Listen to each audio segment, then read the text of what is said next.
Grosse galère du troisième âge, c'est écrit à la une du journal Élections générales de 2026. L'intégralité du code électoral promulgué à découvrir dans les colonnes du journal. Le potentiel, avec ce titre ce matin, coup d'État militaire en Afrique de l'Ouest, Joël Aïva publie une étude dans une revue de droit. Affaires marché public et corruption à la HAC, la criette flanque 10 ans de prison aux deux inculpés, l'ex-DAF Rémi Batoko et l'ex-assistant PMP Ange Acclam ne sortiront pas de sitôt de leur cellule. Le playant Ange Dandédian sort vainqueur du procès.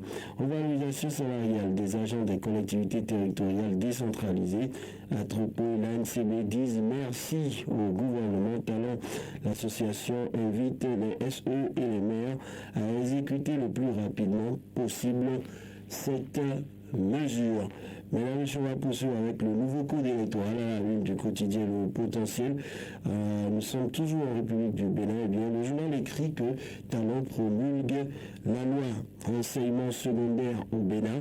Le gouvernement gâte les AME avec une bactérie de mesures. Lutte contre la cybercriminalité à Cotonou. 5 présumés Gaïman arrêtés à Vaudier hier, précise le journal.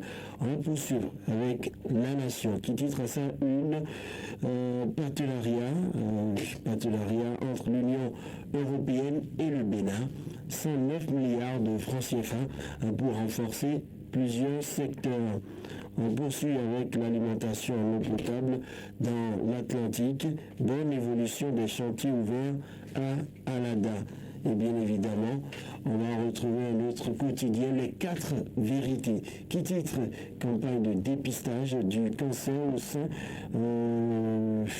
campagne de dépistage plutôt du cancer du sein et du col de l'utérus.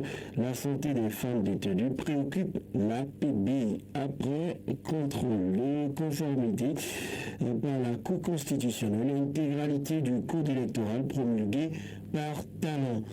Amélioration des conditions de vie et de travail des enseignants, 6 nouvelles mesures en faveur des AME.